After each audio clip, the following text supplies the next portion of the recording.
Your excuses are That's right.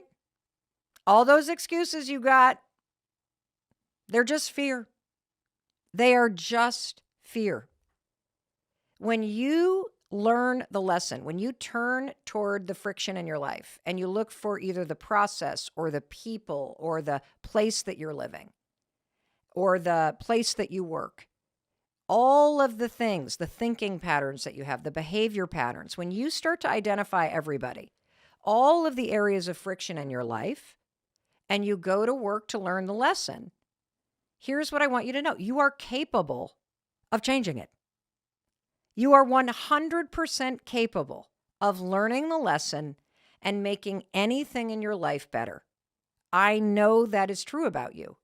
And that means that the only thing that is keeping you from identifying the things that aren't working and doing the work to move your life into alignment with who you're meant to be and the things that truly make you come alive, the only thing that's preventing you from doing that is you and your fears. Whether you're like any excuse that you have is just fear. You're afraid to try. You're afraid to fail. You're afraid you're too late. You're afraid of this. You're afraid of that. Now's not the right time. I don't have this. I don't have that. This person would be upset with me. All of it is fear. Fear of rejection, fear of it not working out, fear of being disappointed, fear of disappointing others.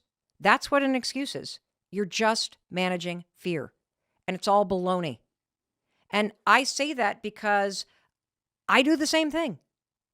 I want to take you back just over a year ago. This was shocking when I started to prepare for this conversation with you, because when I went back through my camera roll and I looked at my calendar, I realized that it was just over a year ago that I published my last book, The High Five Habit. I spent 20% of that book sharing about this big dream that I had about launching a podcast. So over a year ago today, I did not have a podcast. I was still making excuses about a podcast. I was scared about launching a podcast. In fact, I wrote about it in this book. Just over a year ago, as I was promoting this book, I was making videos begging some of the biggest podcast hosts in the world to have me on their podcast to talk about my book, The High Five Habit. So I made videos literally for the biggest, the people that I admire. These custom videos. I put myself out there. I was all afraid, about doing it. I sent these videos off to people that I love. I sent them off. Crickets. Nobody even responded. And I took that to mean I will never make it in the podcast business, because the people I admire the most in that, they don't even want to talk to me. They don't even respond. I mean, that's how big my excuses were. And I'm going to read to you a little bit about what I wrote. And this is just over a year old, you guys. So I want to put this in perspective as you're listening to me. As you listen to me right now, we are one of the top podcasts in the entire world because of you. We are the number one education podcast in the world on every platform because of you. A year ago, I was questioning whether or not I should even start this at all. And I'm going to read to you what I believed and felt in my heart. And I'm going to do this because there is something that you want to do. I had been thinking about launching a podcast for years. I had come up with so many excuses, so many reasons not to do it. There is something that is on your heart, that is on your mind. Some change that you want to make, some art that you want to pursue, something that you want to do with your life. You know it. You feel it. You think about it. That was me with this podcast. And a year ago, I was busy talking myself out of it. I was busy looking for all kinds of reasons and excuses for why it was too late, everybody. I missed the window. I should have done it years ago. See, don't even bother. When I think about the excuses that I had, they're the same excuses you had. And see, you're seeing me now. You're seeing the success. So you're sitting there going, well, it's easy for Mel Robbins. She already had an audiobook. Are you kidding me? I had the same excuse. I almost didn't do this. What a shame that would have been. And there's something that you're busy convincing yourself not to do. And that's why lesson number 2 is that excuse is bullshit. It's just fear. I had the same thing. Let me read to you from the High 5 Habit, because this is what I put out in the world just over a year ago. You're seeing now what happens when you push through that stupid excuse. But I want you to understand, I get this. It's on page 111. Oh, yeah, I love this. Here's the title. I'm not giving this advice to you. I'm giving it to myself. So this is a chapter about jealousy, and it's about excuses and how I used to let self-doubt and jealousy eat me up inside. But here's the thing about jealousy. It's just blocked desire. It's a normal emotion. And the truth is, there's not a day that goes by when I don't feel a pang of jealousy. It happens every time I scroll through social media. And here's an example that I write about in this book. Because remember, when I published the High 5 Habit just over a year ago, I didn't have a podcast. I didn't have a plan for launching a podcast. I was just writing about how jealousy was stopping me from pursuing it. It was eating me alive.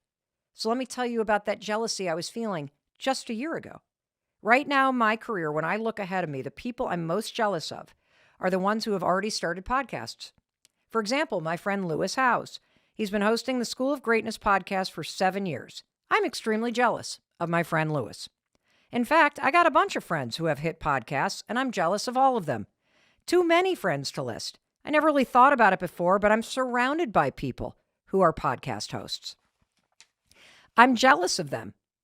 And then, tell me if you do this too, I beat myself up for not having done it yet. I beat myself up and I come up with excuses all the time.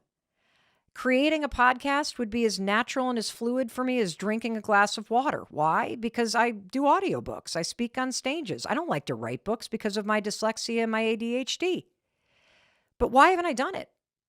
If I want to do a podcast so much, why haven't I done it? And now I'm going to ask you the question. If you want to do this thing, whatever it is, travel the world, get healthy, write a book, change your career, go back to school, save your marriage, work on your... If you want to do this, why haven't you done it? I'll tell you why you haven't done it. The same reason why I haven't done it. Because you tell yourself you've missed the window. You tell yourself that it's never going to be you. You want this thing so badly. Just admit it. I wanted so badly to be a podcast host. I did. But you know what I spent my energy doing? Listening to my fears, coming up with excuses. I'm too late. Somebody else already did it. I can't do it now. I'll just be a copycat. Nobody needs to hear my voice. There's already there's 5 million podcasts on Spotify. 5 million. I missed the window, everybody. And see, the truth is, when you start to write it out, all your excuses, you'll realize something I realized, which is it doesn't make any sense because there's nothing stopping you from doing it except for these stupid excuses. Nothing at all. Who cares that there's all these people that have already done? Who cares that your friend already renovated their kitchen and they have white cabinets and you wanted white cabinets and now you can't have white cabinets because then you're going to be a copy? Are you kidding me with these excuses? You can't go back to the gym because you haven't been in one in 3 months? Seriously? Do you know how dumb that is? You can't figure out how to be financially free? Do you know how many people who are stupider than you have figured that out? Of course you can figure that out. Your excuses are baloney. They're BS. It's just your fear. Just like my fear about being too late, not being good enough. You want to know the real deepest fear? The deepest fear is that I would finally pursue this thing that I'd always wanted to do. Because I've been thinking about this for a long time. You may not know this about me, but I got my start in local radio. I used to host a little call-in show Saturday mornings in Boston. I got paid $25 an hour to do. I loved that show. I fell in love with radio doing that show. I took on that job to help pay for groceries. It was a lifeline during a really hard time in my life. I loved it. And ever since then, 2007, I've wanted to get back to radio. And as the podcast market exploded, I wanted to get into podcasting. And you know what I did? I spent years coming up with excuses. Excuses for why I was too late. Excuses for why. And you're doing the same thing. Do you know how many times, everybody, I would say, it's too late. Mel, you missed the window. Everybody and their mother has a podcast. There's no way you're going to be successful. There's too many realtors, everybody. There's already enough nurses. How many of you have said that? Of course you have. There's enough books. Nobody's going to read my baloney. It's too late. I'm too old. Oh, I'm too young. I'm too young. I was talking with our son, Oakley. He loves streaming. Loves it. Loves playing video games and talking to the people that are watching him playing video games. Loves giving advice as loves doing it. And then we moved to a new school, and he was really afraid because when the kids said, "What are you into?" He's like, "Well, I love to stream." And they're like, "What?" Boom. Stop doing it. Was afraid of what people thought. Again, excuses. If I continue doing this, I won't have friends. That's bull cocky, whatever the heck the word is. Is that even a word? I don't even know. Who knows? But he hasn't done it for 2 years. And all of a sudden, because he has felt the pull, the last 2 nights, and you know what I think it is? I think it's the fact that he was on an episode of this podcast and there was so much positive feedback about what he shared that something clicked. And he realized his excuses are baloney, just like yours. And for the last 2 nights, you know what he's been doing after he gets his homework done? Streaming, giving kids advice. Is anyone watching right now? Nope, not a soul. But he's going to keep going. It's going to take time. And he kind of matter of fact last night, came down for a glass of water in the kitchen. I said, "What are you doing?" He said, "I'm streaming." I'm like, "Well, right now?" He said, "Yeah." He's like, "Nobody's watching right now." And I'm like, "Oh." And he's like, "Well, Mom, it takes time. You got to show up consistently." That's what I'm going to do. I'm not going to stop this time because I was on a roll last time and I let my excuses and my fear stop me. I haven't done it in 2 years. I've missed this so much and I'm not going to let it stop me again. I love that kid and I love you. And that's why I'm telling you, your excuses, complete bullshit. You're not too late. You're not too early. Today is the right day. And you're not starting over. You're starting with all of the experiences of your life. You're doing this at the exact right time. This is perfect. You're listening to me today because you are meant to not only learn the lesson and start addressing the friction, but to one by one knock those excuses out of the way. And you know how they do that? Action is the answer. Action is the answer. You can figure anything out. Absolutely anything. You can reverse engineer it. You can stalk people. You can figure out what they did. And one step at a time, one day at a time, you can start to align your life with the things that you truly want to do, things you enjoy doing, with people that you really like. And you can push through your excuses one by one with the actions that you take. That's how I did it. I finally got so sick of feeling miserable, so sick of the friction inside me, so sick of denying myself the frickin' dreams that I have had held in my heart locked away.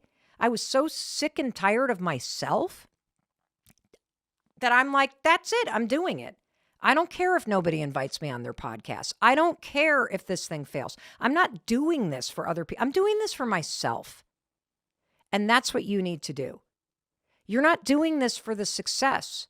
You're not doing this for the money. You're not doing this to impress somebody else. The changes that you need to make, the alignment that you need to bring your life into, you're doing this for you because you deserve to be happy. You deserve to see your dreams come true. You know how happy Oakley is? Sitting alone in his closet upstairs, streaming on Twitch while nobody is watching him. You know how happy he is? He is so happy because he has stopped feeling that tension and friction of knowing deep in your soul that you are denying yourself an experience that you want. And he is so happy that he has pushed through his own excuses and fears and that he has aligned his actions every night with something he's wanted to do. He has kept a promise to himself. That is the coolest thing in the world. That's what this is about. Like, who cares if nobody listens to this? Who cares if it fails in the eyes of the charts or whatever? Because that's not why you're doing it in the first place. You're doing it because you want to move yourself from a life that feels hard and friction and full of like resistance that you're putting in your own way. And you want to align your actions with the person you want to become. That's what this is about, everybody. And it took the hardest year of my life to get the easiest damn obvious lesson that there is. Mel, stop making your life hard. Stop putting energy into the crap that's not working. Stop making all this so personal. Everybody screws up. Everybody gets in toxic situations. This is not unique to you. Everybody has people steal crap from them or betray them. This is not you. You're not the only one. Stop tolerating this crap from yourself and just look in the mirror and figure out what you're going to address and get on with it, woman. Like, enough. And I don't recommend that you have the hardest year of your life to learn these lessons. That's why I'm sharing them with you. I don't recommend that you get so broken down by your own bullshit that you have a mental health breakdown. I don't recommend that. I want you to figure out what's not working in your life, what aspects you hate, what brings you friction, make the list, then get rid of your excuses by fixing this stuff. Absolutely everything in your life can be improved by you, period. And the only thing that's stopping you from doing it is your fear. And that fear is going to disappear the second you start taking action. One of the reasons why it's so important for you to get this on paper is because when you get this friction out of your head and out of your body, and you give yourself the gift of putting it on paper, and I invite you to do this with somebody. Get a friend and together get a piece of paper out. This is what I did with my friend Pete. He's literally like, we need to remove the friction from your life because you're tolerating too much friction, Mel. Get with a friend because the friend will be a truth teller. And you will be a truth teller for that friend of yours. And draw a line down the center of the page and write shit I hate on the left and write things I love on the right. And for me, the left-hand column was way longer than the right-hand column. And what I'm here to tell you is you don't have to tolerate that much distress, that much friction in your life. You and I, we're just used to friction. That's why we tolerate it. You and I are used to the toxic dynamic in our family. We're used to not going to the gym. We're used to feeling tired. We're used to feeling last on our list. That doesn't mean it has to stay that way. I am telling you, you have within you. If you can write that stuff down, you can figure out how to move yourself, inch yourself from the left-hand column, the shitty column, over to the right-hand column toward liking and loving aspects of your life. I am in your life because I want you and I to enjoy our lives.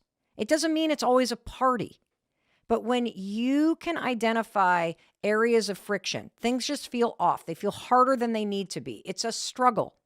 That means there is a person, a process, a place, there is a pattern, there is something there that you got to go to work on. That's it. Getting rid of friction is your job. Identifying it is the first step. Removing the excuses that keep you from taking the actions to smooth it out or remove it or improve it, there's your options. That's it. Remove it, improve it, do something different. That's it. Even just writing it down will make you feel better. And when you sit down with a friend and do this, they're going to call you out. They're going to call you out about the things that you complain on. Don't forget to put your marriage on there. Don't forget to put the fact that your back hurts on there. You know, you're always griping about blah, blah, blah, blah, blah. That's going to help you. And that's what I did with Pete. I got my little book right here. Got my list. Boy, when I read my list, I'm like, whoa, there's a lot I was tolerating. And I have gone step by step, one by one. And I have addressed it. See, here's the thing. You may not be responsible for creating the friction, but you have a responsibility to remove it. And you deserve that. That does not mean your life is going to be perfect. That means you are going to feel empowered. And this is not one of these one and done exercises, because I now hunt for friction. If something feels off, like just yesterday, we were doing an episode for the podcast, and I was sitting in a director's chair behind a table, and I felt friction in my body. And I'm like, this feels hard. This feels weird. And then I noticed more friction. I don't want to ask the team to break the set down because we just put it up. And then I started to notice the excuses. I don't want people to be upset. I don't want to be a freak. I don't want to constantly change my mind. And then I'm like, you know what? I am committed to living in alignment. I'm committed to making things easier. I'm just done with this. And so I'm just going to say what's not working, and then we're going to address it, and then it'll be over, and life is easier. It's so much easier. Oh my God, you guys. You have to just go for it and here's the thing. And not focus so much on what you're afraid of and being comfortable, but just do the thing that scares you, which... It's even bigger than that. Okay. So if you wish to be happier, do you know what life gives you? Things that make you sad. And then you have to figure out how to be sad or happy when things are sad. You know what happens when you say that you want peace in your life? You want things to be easier? Oh, you know what bubbles to the surface? All the stuff that's broken. And then you have to bring and figure out how to bring peace to this. And so for you, there is something that you needed to do in Florida. Yeah. So you would get serious about doing the work back here. And that there was something in the breakdown and whatever it is that you want to call it that was meant for you because you clearly needed it to come back here and actually do what you're meant to do. And look, it might take 30 years, but it'll be the best damn Netflix special I have ever seen in my entire life. One of the things that I'll never forget is that when I started arguing for her dreams, that's when she got really emotional. You probably heard her choking up when I said, you're moving back and you're going for it, and it's going to be the next best damn Netflix special you've ever had. It may take 30 years. And that's what's available to you too. Because the bottom line is, don't you dare listen to this and spend your time writing to me or DMing me about your excuses, about how old you are or how late you are or how much you've screwed up your life. Do you understand you are listening to a 54-year-old woman who had been thinking about launching a podcast since 2011? And I'm just 4 weeks into this. If I can reinvent my life and clear out the bullshit that I am doing to argue against my dreams, if I can get in touch with what is truly calling me and claim it and be honest and turn toward it and figure out how to make it a reality, so can you.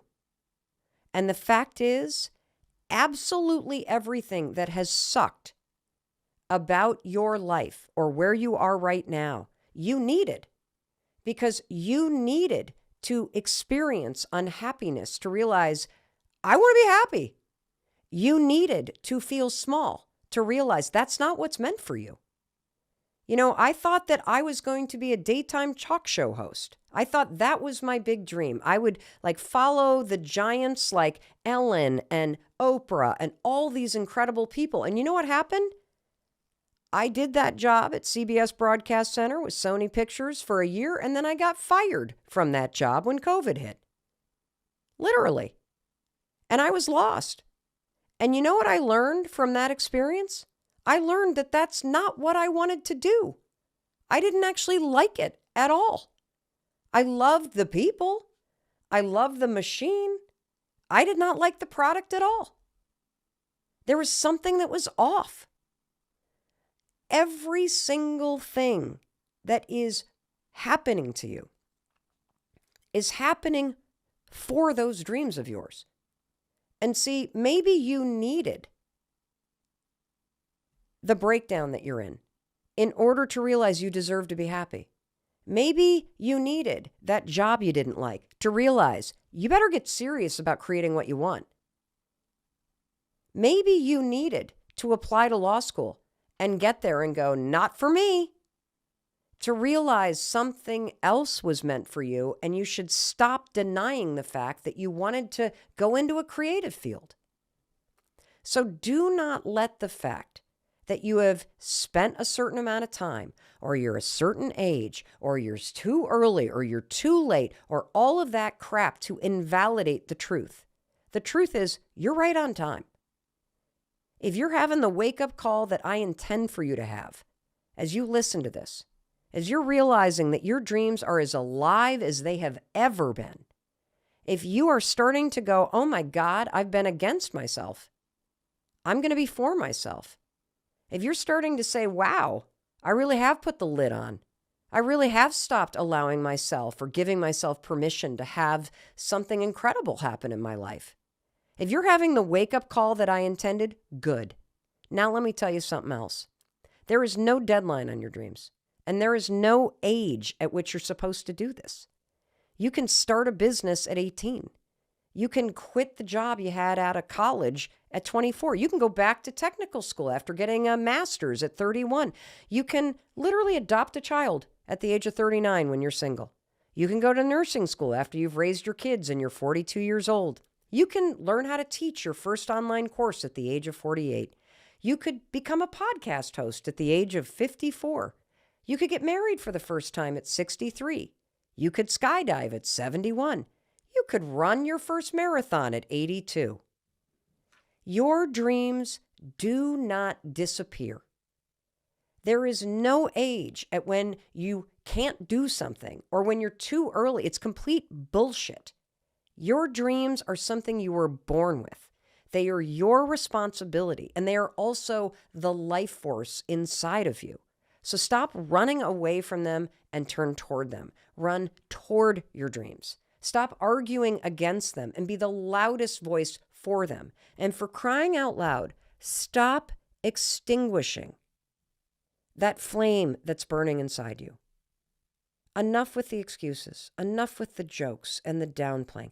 Enough with this fear. Your job is to turn toward that flame. Turn toward that flame and freaking fan it. Fan it with all your might. That flame inside you is supposed to burn bright. And the only way that that's going to happen is when you are honest with yourself about that thing you've been denying, about that calling that you feel, about the fact that you're meant for more than where you're at right now, that you deserve to be happy, that those dreams are real, and you have within you the ability to chip away at them. And that when you wake up every single day and you write down those 5 dreams, and you see and you hear and you feel the fact that your life has clues. Your life is trying to help you. Your life is trying to help you become who you're destined to become. I want you to know something. You're going to wake up happier every day. You're going to wake up feeling more alive and more self-expressed and more connected and energized when you wake up for your dreams. And I also want you to know that your friend Mel Robbins, I'm going to be right here beside you. I'm going to be here every single step of the way because I see you. I believe in you. I believe in your dreams. And I believe in your ability to make them come true. And so that's why I'm here. And I just feel whatever season of your life that you're in, whenever you hear this episode, this is when you're meant to hear this. There are no mistakes. And those dreams of yours are no joke. They are serious business. And they're your responsibility. So 5, 4, 3, 2, 1.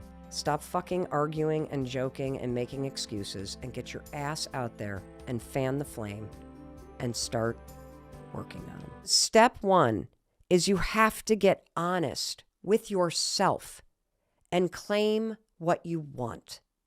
That's step one. And so I'm going to tell you that. And I want you to think about your dream. I want you to think about what's calling you. I want you to think about the thing that would be so magical if you could make it happen. But you've been arguing against yourself. And I want you to allow yourself to claim it.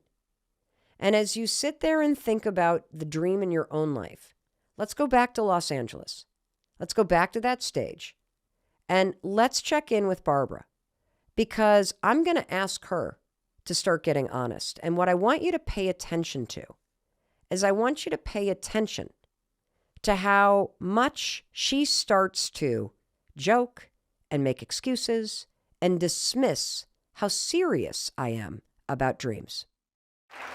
Maybe you needed to move to South Florida to actually feel and understand in your soul who you are and what you want.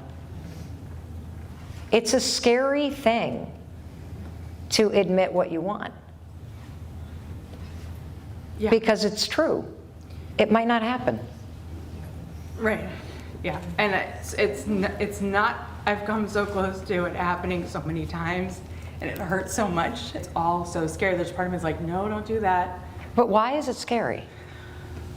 Because I don't want to go into debt, and I want to like be at least somewhere.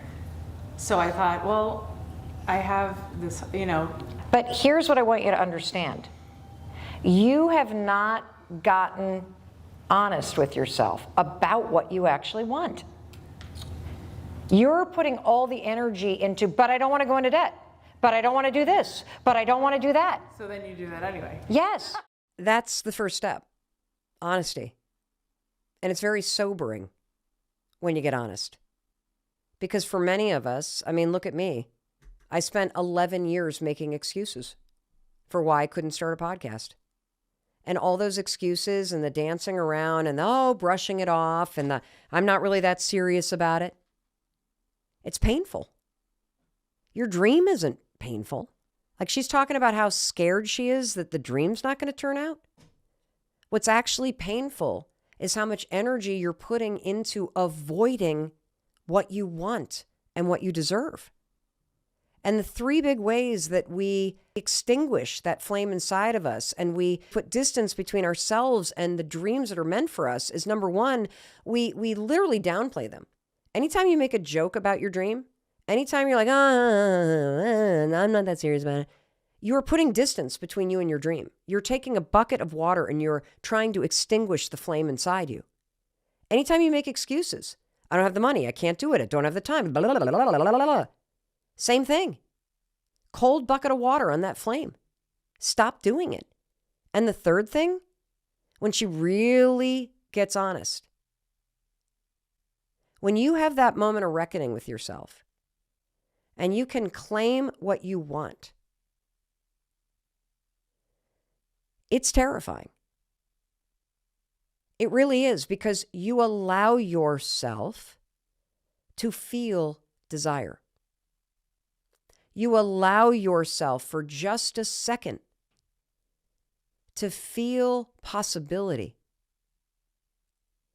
Just imagine how incredible it would be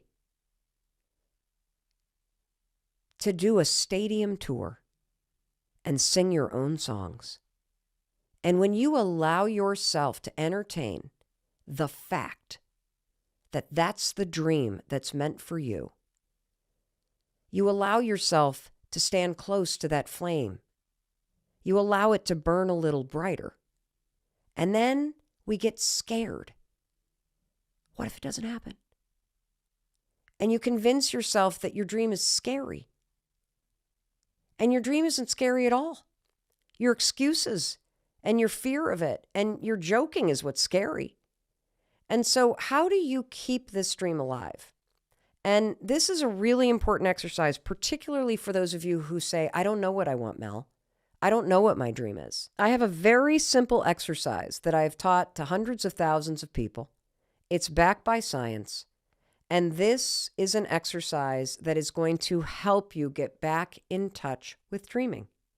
See, I think part of the problem is that we've all gotten into this mode where we don't want to get our expectations up. So we put a lid on our own desires. We don't allow ourselves to want what we want. We don't allow ourselves to be in touch with the things that we really long for. And it's the fact that you won't even give yourself permission to dream. That's also making you feel unworthy. And so how are we going to tap back into this dream inside you? How are we going to get your desires flowing freely? How are we going to get you to start to believe that you're worthy of the things that you long for? I'll tell you how. It's very simple. Every single morning, you are going to make a cup of coffee or tea, and as part of your morning routine, you are simply going to write down 5 dreams a day. That's it. 5 dreams a day. You are going to make it a habit to claim what you want, if only by writing it on a piece of paper. And having taught this to hundreds of thousands of people, I already know what your questions are going to be. Are they the same things I write down? Are they big things? Are they little things? Are they things that can happen? What are they, Mel? Here's how you're going to do this. Do not overthink it. Sit down. You have a blank piece of paper. And just write down 5 things you want. It could be, I want that new Gucci handbag. And you might not be able to pay for groceries right now. It might be, I want my puppy to stop pooping on the living room rug. It might be, I want to be the #1 podcast host in the world.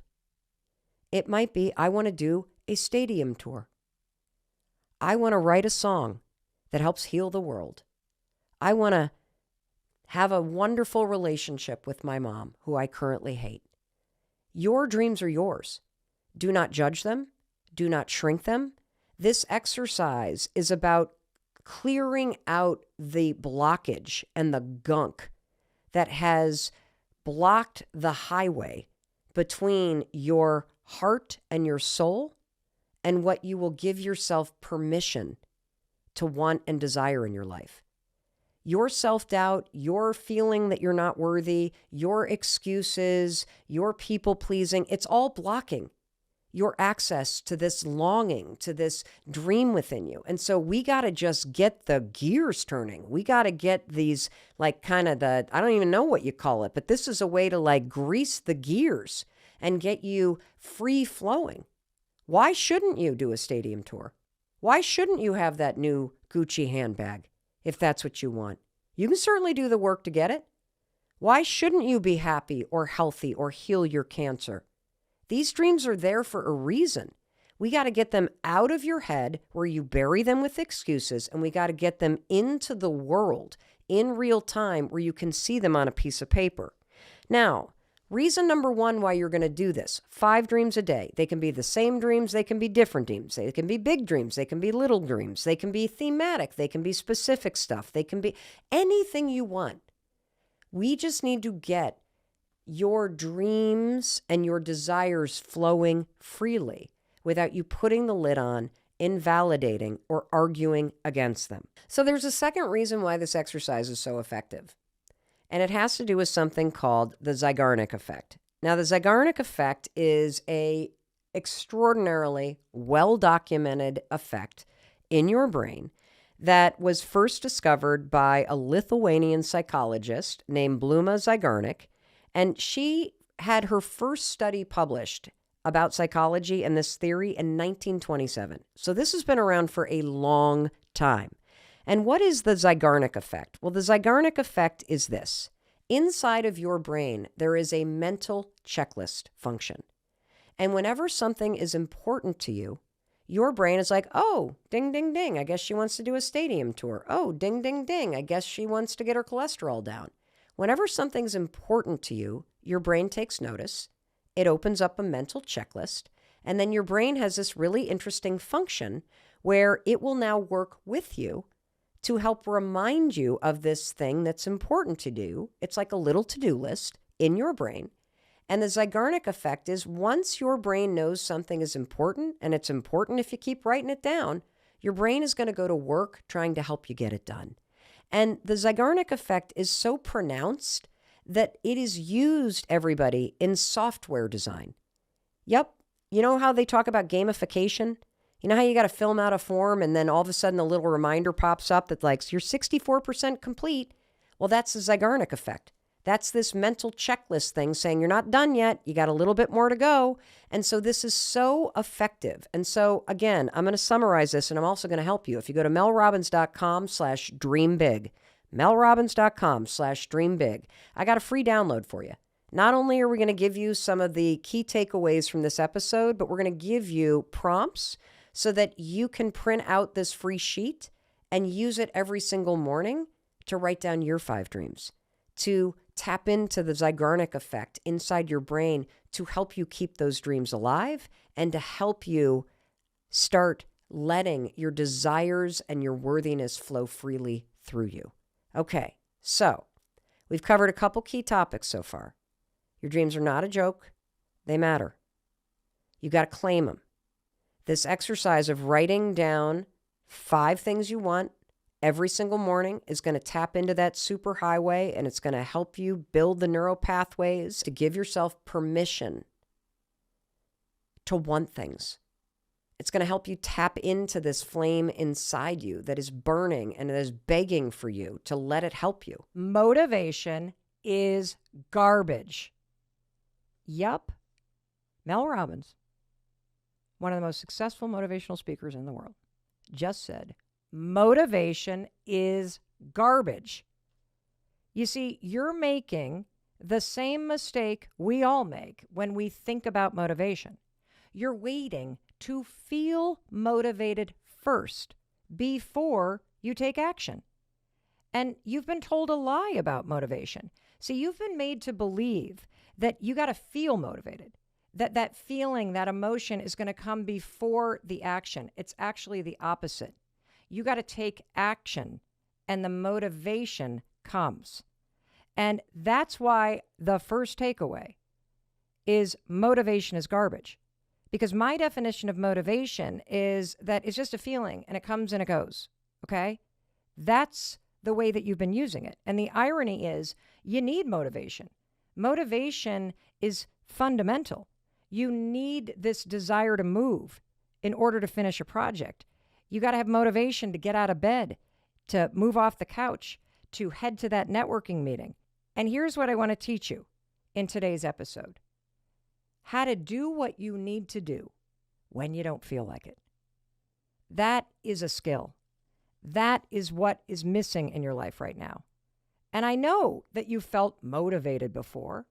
You felt motivated when you're on a team and lots of people are yelling at you. You felt motivated when you need to pay your bills. But the truth is, when you're alone and you got something that you need to do that's hard or that's, I don't know, going to require some effort or that scares you a little bit or it's going to put you out there, guess what's not going to be there? Motivation. You're going to come up with every excuse in the book why you shouldn't make your calls, why you shouldn't go to the gym, why you don't feel like going out of bed.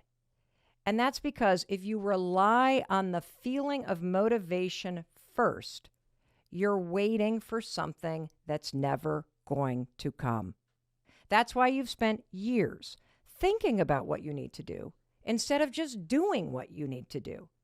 Waiting for motivation is a trap because you're never going to feel like doing the things you need to do to create a better life, period. Have you ever noticed that the little things are always the hardest things to push yourself to do? Especially when you're in a rut, especially when you feel down, especially when your problems feel enormous. How hard is it to get to the gym? Honestly, it's like next to impossible some days. Or what about speaking up at work? How many times have you sat silently, you got something to share, but you can't muster up the motivation to raise your hand or speak up? Or ordering something healthy for lunch? How easy is it to just, screw it, I'll have the cheeseburger and the french fries and the ice cream sundae for dessert instead of ordering the salad? Why? Well, because you're waiting to feel ready to make that choice. You're waiting to feel motivated to do what you need to do. This was me for a long time. Heck, I was in so much trouble several years ago, I didn't have the motivation to get out of bed and face my problems. And one of the mistakes that I was making during this period in my life is I was waiting around to feel ready to take the steps that I needed to take in order to address the stuff that was going wrong in my life. I guarantee you, you know exactly what you need to do right now in order to be healthier. You do. If you don't, you can Google it, and then you'll have a bunch of things that you could do. Knowing what you need to do just makes you smarter.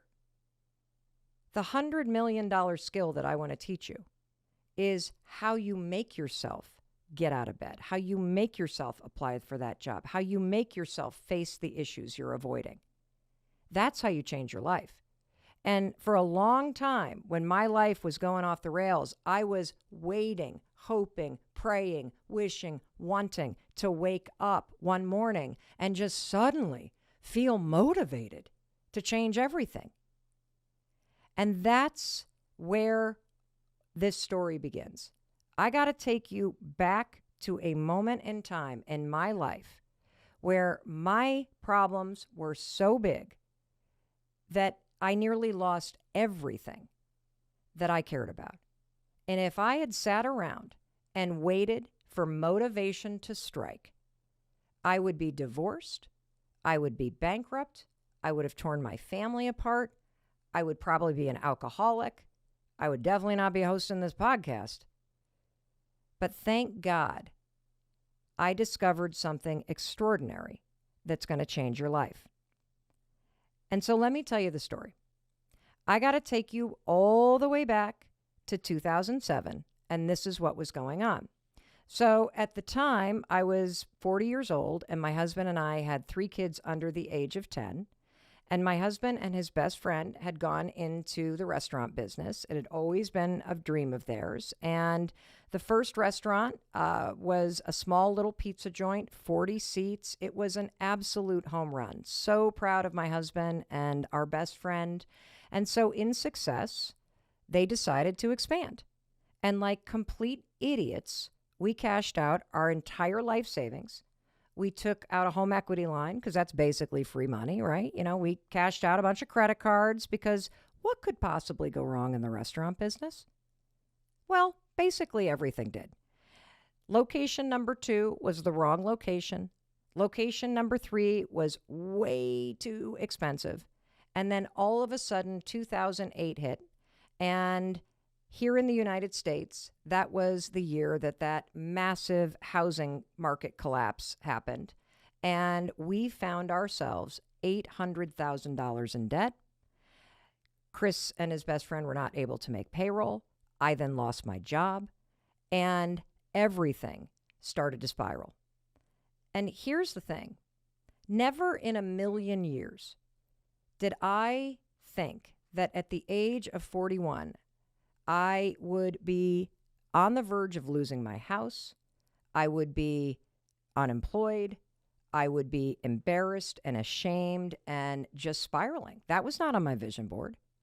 And what happens when your life goes off the rails or you suddenly experience some kind of unexpected setback, whether it's a death or you get fired or some tragedy hits your life, you know what's not there? Motivation. I'll tell you what's there. Fear, shame, procrastination, depression, anxiety. I had all of that and more. You want to know how I faced this moment in my life? Like a champ. I basically drank myself into the ground and screamed at my husband every time I saw him because clearly he tried to do this on purpose. And funny, that sort of coping skill, it actually didn't help the situation. It made it a lot worse. And here's the other interesting fact about this moment in time. Even though I literally felt like I had been pushed off a cliff without a parachute, I knew what I could do. I knew that it would help if I looked for a job. I knew that I could call my parents and tell them what was going on. I knew I should reach out to friends. I knew that I should still exercise. I knew that I shouldn't drink so much. I knew that my husband was trying everything he could to solve the financial situation and to fix the business. And yet, I didn't do any of those things. Why? Because I didn't feel motivated to do those things. I felt depressed. I felt anxious. I felt angry. I felt scared. And those feelings are what kept me trapped. I didn't know what I'm about to teach you. I didn't know that I could take action before I felt ready. I didn't know how to push myself. I just knew that I was going to be fucked if I didn't figure this out. And so, one night, everything changed. And you're going to often hear me say on this podcast, you're one decision away from a different life. Do not wait around for the motivation to make that decision. One decision away. So I'm sitting there on a Monday night in 2008 outside of Boston, Massachusetts. And I don't know if you've ever been in a situation where your life is so bad that you're giving yourself a pep talk. I mean, that is kind of a pathetic moment. It's one thing if a friend gives you a pep talk, but if you got to give it to yourself. And so I'm sitting there watching TV, and we're about a week away from our first bankruptcy proceeding. Chris has not been paid in 6 months. My checks are bouncing left and right. We have pulled our daughter out of town soccer because we cannot afford the $125 fee. I am hiding from friends. We have not paid the mortgage in months. It's just a disaster. And I'm watching TV and I'm giving myself this pep talk. And I'm like, all right, that's it, Mel. That's it. Tomorrow morning, woman, it's the new you. Tomorrow morning, you gotta look for a job. You gotta stop drinking so much. You gotta call your parents and ask for some money. You have got to stop screaming at Chris. And by God, woman, when that alarm clock goes off, you cannot hit that snooze button 5 times. You cannot lay there like a human pot roast marinating in fear. You, woman, have got to get out of bed and you have got to get those kids on that bus. And all of a sudden, across the television screen, I saw a rocket launch at the end of a commercial. 5, 4, 3, 2, 1.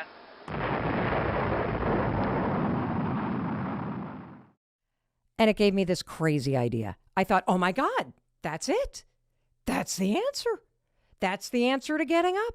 Tomorrow morning, when that alarm clock rings, Mel, you are going to launch yourself out of bed like a rocket ship. You are going to move so fast that you won't be in that bed when that anxiety and that depression pins you there like a gravity blanket. You are going to launch like a rocket. Now, it could have been the 4 bourbon Manhattans I had that gave me that idea because I was drinking an awful lot back then. But for whatever reason, I'll never forget it. It was a Tuesday in Massachusetts. And that's the very first time I saw it. And when I first explain this to you, I really want to pause for a second. Because the truth is, I didn't know how to do this. I didn't know how to push myself. I was the human example that was the opposite of motivation. I don't even know what that word is. All I knew is that nobody was coming, that nobody was going to ride in on their white horse and fix this situation, that nobody was going to pay my bills. Nobody was going to fix the restaurants. Nobody was going to force me to look for a job. That as much as I wanted and wished that somebody would fix my life, that it was my responsibility to do it. And that I had to figure out how to push myself. And that's the second takeaway from this episode. No one's coming. No one's coming to do the work for you. All those things that you want in your life, all the dreams that you have, they are your responsibility. And the only thing that has been missing is this hack that I'm about to teach you. You have made the same mistake that I made, which is waiting and hoping I would wake up one morning and feel courageous and motivated enough to do the things I needed to do. And so when you embrace the idea that motivation's garbage and no one is coming and it's your responsibility and you are capable of doing this, that's going to change your life. So let's go back to the question that I get from everybody, which is, I get it, Mel, I get it, but how? How do you push yourself when you don't feel like it? That's the $1 million question. So let's go back. Let's go back to the story in 2008, because that Tuesday morning in February outside of Boston, Massachusetts, that's where I learned the secret to hacking motivation. This is going to change everything. So that morning, the alarm went off. And I'm going to unpack this very slowly because I really want you to pay attention, because this is the secret to everything. And this simple rule and tool that you're about to learn also embodies decades of neurological and psychological research, which I will also unpack for you. And so the alarm goes off, and all of a sudden I noticed this window of time. It's a moment where you hesitate and you think about what you need to do instead of doing what you need to do. It's unmistakable when you see this moment of hesitation. It's a habit. We all have it. The alarm goes off, and I immediately remember the rocket launch. And I remember that declaration that I had made the night before. I'm going to launch myself out of bed like NASA launches a rocket. And instead of doing it, I started thinking about doing it. And as soon as you start thinking about doing something, you open this window of time. I call it this 5-second moment of hesitation. And inside of that moment where you start to think, and that morning in 2008, I started thinking, ugh, I don't want to launch myself out of bed. It's cold. It's dark. I don't feel like it. This bed is so warm. How the hell is this going to help anything anyway? I don't want to. And inside all of that thinking is where the anxiety and the excuses and the depression and the overwhelm, where it all starts to spin.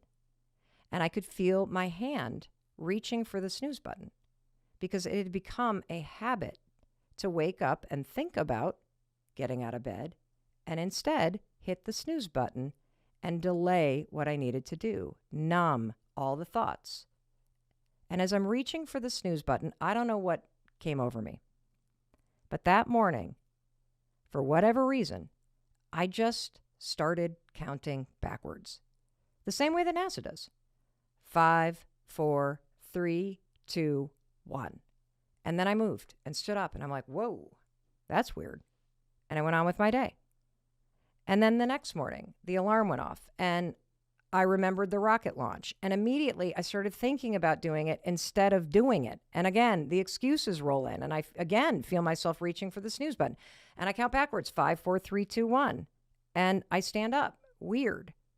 The third morning is when it really kicked in for me, because I heard the alarm go off. I remembered the rocket launch thing. I started thinking about it. I don't want to. It's dark. Who cares?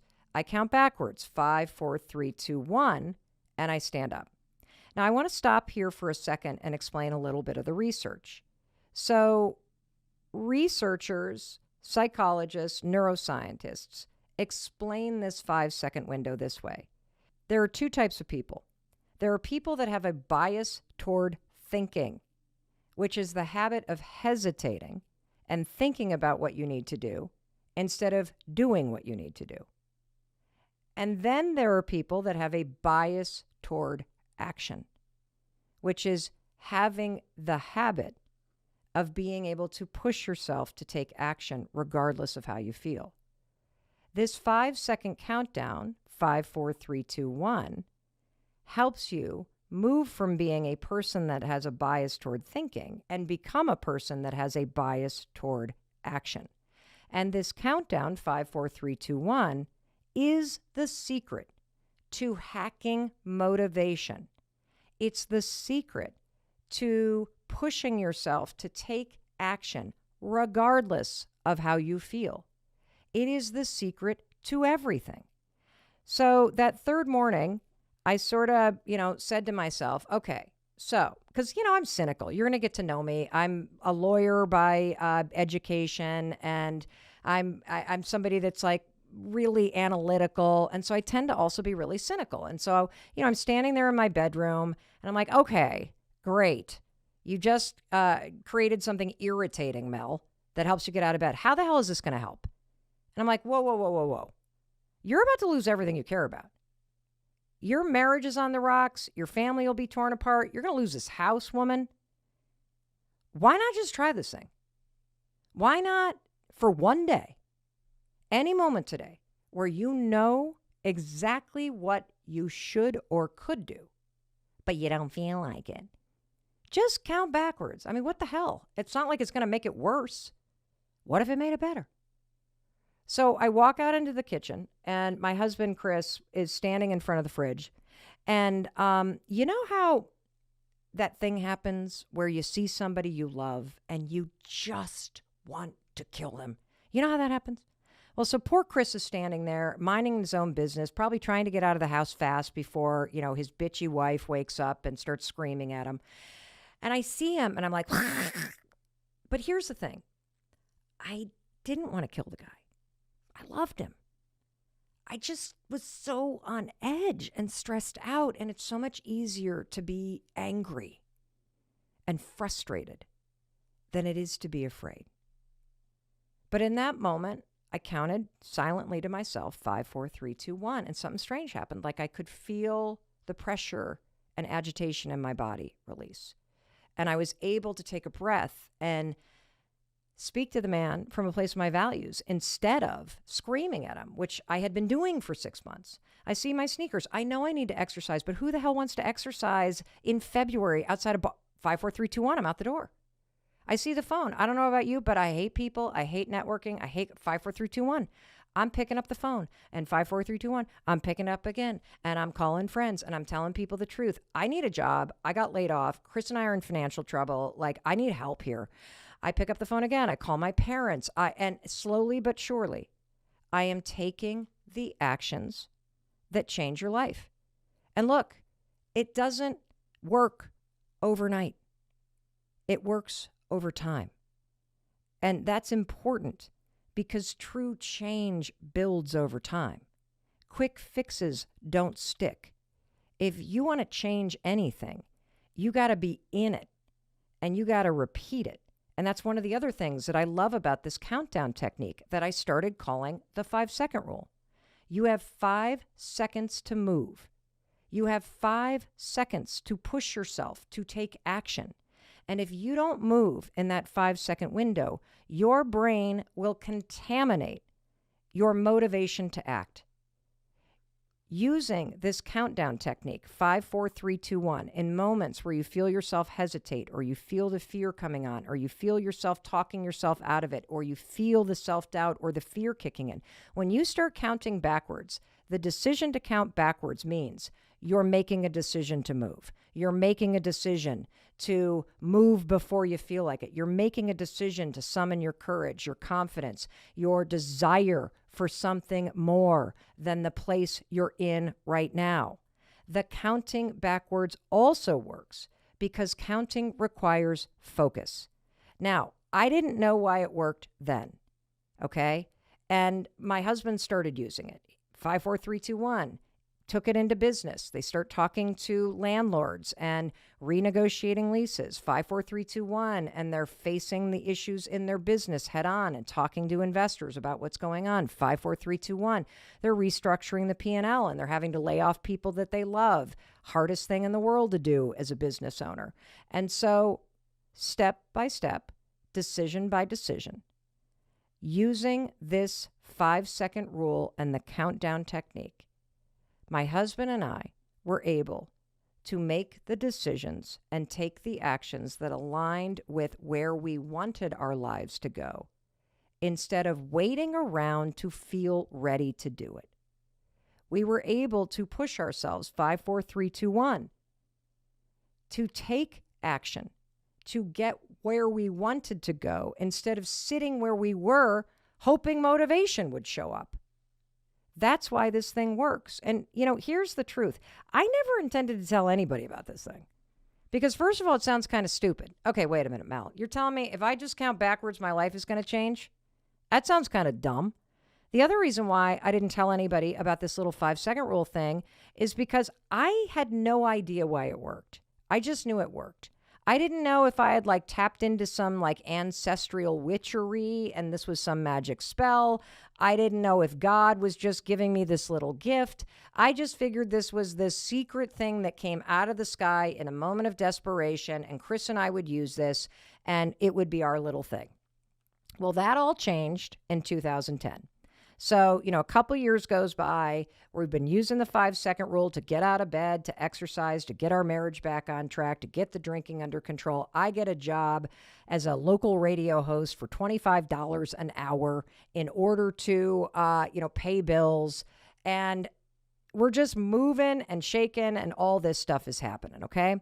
And so what ends up happening is in 2010, I get a call from a college friend saying, hey, I got somebody that's putting together a conference in San Francisco, and they need somebody to talk about job change. And Mel, you have changed your job more than an ABBA cover band changes costumes in a set. Would you be willing to go give a talk in San Francisco about changing your career? And then she said the magic words. They're going to give you 2 free plane tickets and 2 nights at the St. Regis. And I thought, oh my God, Chris and I haven't had a vacation in 4 years. We have liens on our house. Hell yes, I will give a speech on a stage in San Francisco. Now, here's what you need to know. I had never given a speech on a stage in my life. I just wanted a freaking free vacation. So we head out to San Francisco. And this conference happened to be the first ever TEDx conference that was put on. And at the time, TEDx was not like the thing that it is now. None of the talks were online. This was the first spinoff. And so there was like almost no training. And if you've ever seen my TEDx talk, you are witnessing a 21-minute long panic attack. Literally, look closely at about minute 1, and you will notice that I have that neck rash that people get when they get really anxious or when they drink too much. And by minute 19, I was so spun around and anxious, I was basically floating in the air. I completely forgot how I was supposed to end that speech. And I look out into that auditorium and I go, oh, I know. I do this thing. I call it the 5-second rule. The moment you have an instinct to act, you got to move within 5 seconds or else your brain will kill it. And then I said, thank you. And I was so out of my mind, I gave out my email address. I left the stage. Chris was back there staring at the floor. I'm like, that was horrible. He's like, it wasn't that bad. And I'm like, I am never giving a speech again. And then something crazy happened. A year later, TEDx put that talk online. So now we're talking 2012. Another year passes. I don't even know it's online. I'm busy now, working full time. I've got healthcare benefits. We still have liens on the house, by the way, but we're making the ends work. Chris has left the restaurant business. He's getting sober. He's becoming a yoga instructor. He's healing himself. He's doing all kinds of stuff. And I'm just like doing whatever I can to pay our bills. And all of a sudden I start getting all these like emails from people. And by people, I mean strangers. And it was people around the world writing to me because I had given out my freaking email address. And they were telling me, Mel, holy cow, I saw that thing in San Francisco and I've been using the 5-second rule for 18 months and my business is on pace to double and I'm present with my kids. My gosh, Mel, I've been using this 5-second thing to reach out to executives and they're responding back. Hey, Mel, I saw that 5-second rule talk you gave and I have taught it to my team. We've been more productive in the last 48 hours than we have been all year. Well, why? Well, you're not selling anything if you're thinking about selling something. The 5-second rule cuts through that bias we have toward thinking about what we need to do, and it pushes you to do what you need to do, which is why people around the world use it now to be more productive, to sell more, to grow businesses, to lose weight. Like the ways that you can use this are just absolutely endless. Should you teach this to your kids? 5, 4, 3, 2, 1, and read. you might want to be careful with that because they will use this with you. My kids use it with me all the time. It's totally annoying. One of the things that has been just absolutely amazing is that we hear from medical professionals and from people around the world every single day who explain that the 5-second rule is so effective at helping them stay sober. I mean, just listen to my friend Kyle. Not only has 5, 4, 3, 2, 1 helped me overcome an addiction to the snooze button, but it's also helped me to stay sober and away from substances.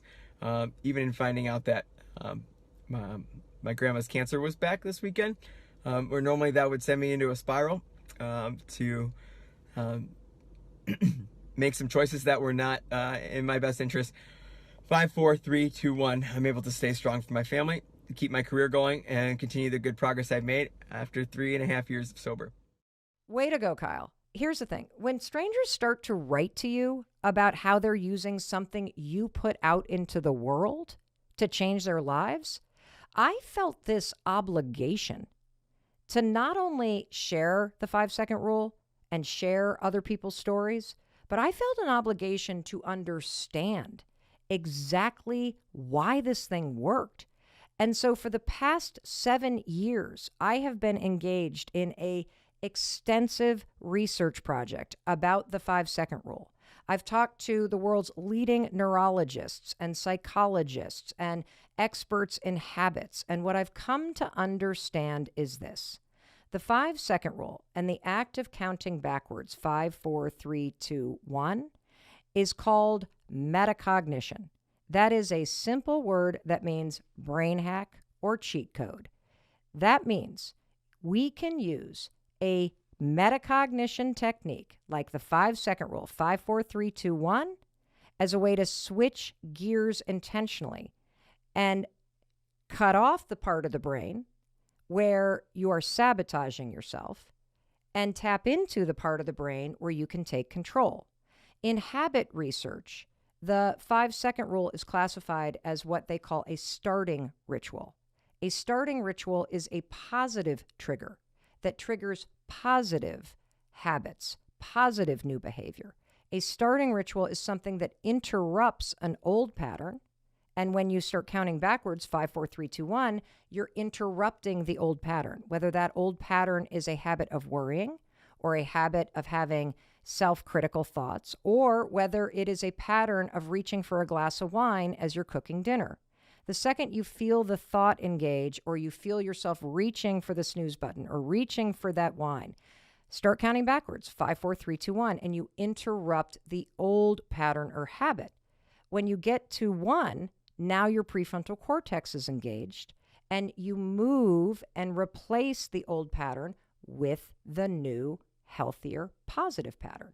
You replace the negative thought with a positive thought. You replace the glass of wine with a mocktail. You replace the snooze button by throwing your sheets off and standing up. That's why this thing works.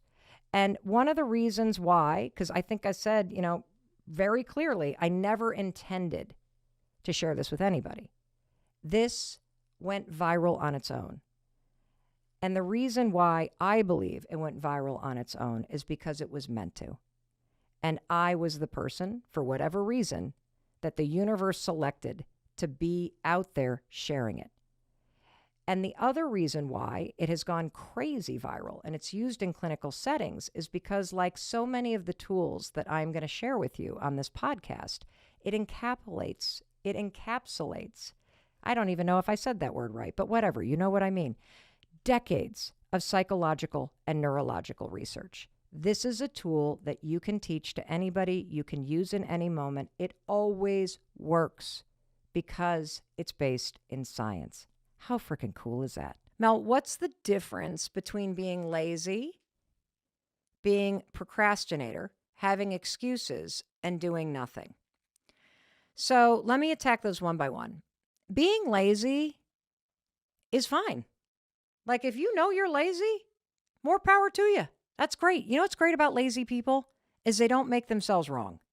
You know you're an overachiever if you beat yourself up when you're not doing everything that you need to be doing. People who are truly lazy do not give a damn about the fact that they're not doing anything. You know people like this. They're not motivated. They don't care. They're not looking to change the world. They don't care. And here's the thing that I feel about human beings. If it works for you, do it, because it's your life. Nobody said that you have to go change the world. If you enjoy your life and you consider yourself to be a lazy person, you're winning at life because you enjoy it. And so we could all learn something from lazy people, because people that are truly lazy have no problem being lazy. So that's number one. Number two, procrastination. Procrastination is a habit that is triggered by stress. Let's say that again. Procrastination is a habit of avoiding what you need to do because you're stressed out. And there's a lot of research around this. So I'll explain it very, very quickly, and we'll do a much bigger episode around it. But when you are procrastinating, it's typically because you need to do something that requires brain power. And when you're stressed out because mom is sick, or you got to pick up the kids at school, or you have a big assignment at work, when you're stressed, the idea of having to tap into more brain power and more energy to focus on something else, that's the last thing your brain wants to do. And so your brain is going to want to avoid working on that project, or avoid cleaning out the back bedroom, or avoid having the hard conversation, or avoid the research paper. Why? Because it's going to require you to focus and tap into brain power, and you're already so stressed because of everything else that avoiding those things when you're stressed becomes a habit. That's all that procrastination is. And there's a simple way to break the habit of procrastinating. Research shows that if you simply force yourself to start the project, like literally walk into the back bedroom that needs cleaning and start cleaning. If you simply force yourself to start, and obviously the 5-second rule, counting backwards, 5, 4, 3, 2, 1, best place to start. 80% of the time you'll keep going. So procrastination is a habit, okay, that's triggered by stress. The only solution is just start. The third piece that you said was excuses. So excuses is when you are actively campaigning to not do something. That's what an excuse is. It's when you are convincing yourself not to do something, okay? Do you notice that all three things that I just explained, being lazy, procrastinating, and excuses, those are things that are very busy. When I'm asking you to do nothing, I'm asking you to be hyper intentional about unplugging for a second. Hyper intentional about removing the stress, removing all of the pressure that you feel. I'm asking you to do something really positive for your mental health, for your stamina, for your energy, for your resilience, for your presence. That's what doing nothing is. It's not being lazy. It's not procrastinating. It's not an excuse. It's literally just allowing yourself to take a break for a second, because you deserve that. Hey, it's Mel. Thank you so much for being here. If you enjoyed that video, by God, please subscribe, because I don't want you to miss a thing. Thank you so much for being here. We've got so much amazing stuff coming. Thank you so much for sending this stuff to your friends and your family. I love you. We create these videos for you, so make sure you subscribe. Mwah.